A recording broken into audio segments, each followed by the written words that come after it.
Welcome, brothers and sisters, to Mormon Movie Reviews, where LDS movie lovers belong. I'm your humble host, T-Bays, and today is March 8th, 2023. This is episode 82, where we will review In Emma's Footsteps. This has a running time of 1 hour and 52 minutes. It's not rated, and it's a historical drama.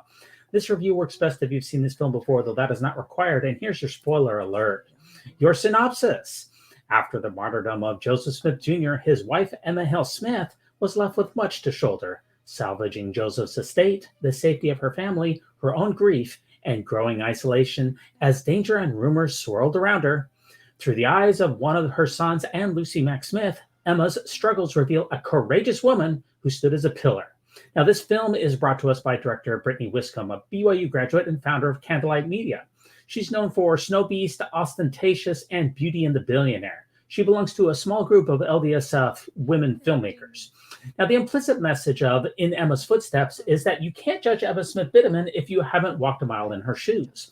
Told in flashback by the prophet's mother, Lucy Mack Smith, played by Anne Svart Hansen, Brittany Wiscombe's film draws on some admittedly scant history to recreate a series of events focused mainly in the first few years after Joseph and his brother Hiram were killed in Carthage, Illinois by a mob in 1844. Now, Shauna K. Moyer plays a very believable Emma Smith, though I could not find any other movies that she's been a part of. Now, starting with the moment emissaries knock on her door to break the awful news of her husband's death, through continual mob persecution and the church's eventual departure under the leadership of Brigham Young, In Emma's Footsteps views this transitional period of church history almost exclusively from Mormonism's elect ladies' perspective, attempting to correct misconceptions about the widow's loyalties along the way. Now, at different stages in the film, always methodically introduced by Lucy, this movie addresses the controversies surrounding church leadership, succession, and perceived tensions between Emma and Brigham Young. Now, we see the rise here of Joseph Smith III as Emma's last child, as well as Emma's remarriage to Louis Biderman after she opts not to follow the Church West. Now, as if internal pressures weren't enough, the shadow of persecution mobs, they were always around. More Mormons to run out.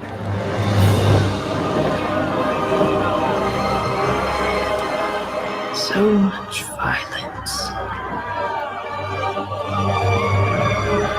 We have suffered so much over the years.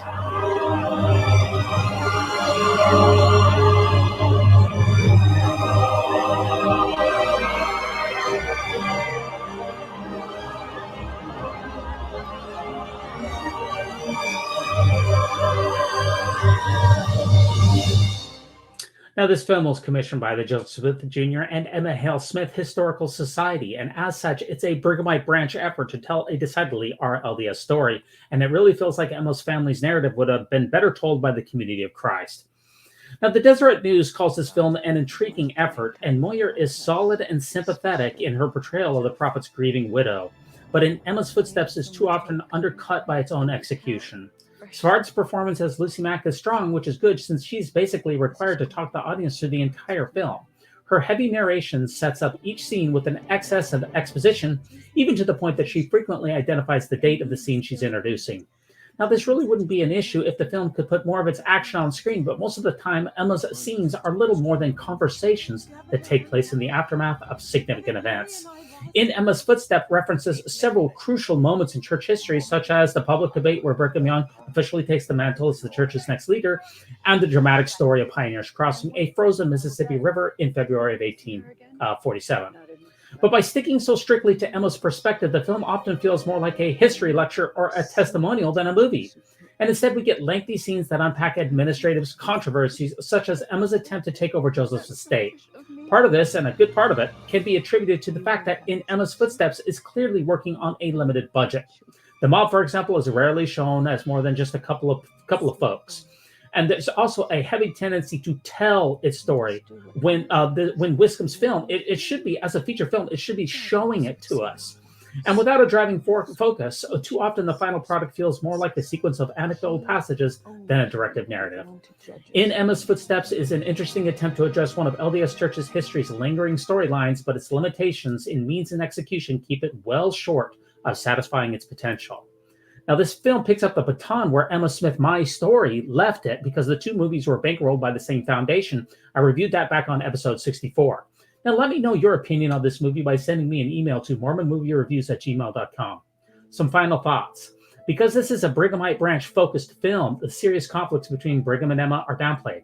Emma's reasons for not wanting to go west are not fully addressed, and Joseph Smith III's leadership, it's minimized. But I really enjoyed seeing this portrayal of Emma's life after the death of Joseph Smith in 1844, and I would definitely want to watch this movie again. Now, thanks so much for joining me to review this film. Please like, subscribe, and leave a comment. And join us next time for another episode of the Mormon Movie Reviews, where LDS movie lovers belong, where we are going to review The Phone Call. So long.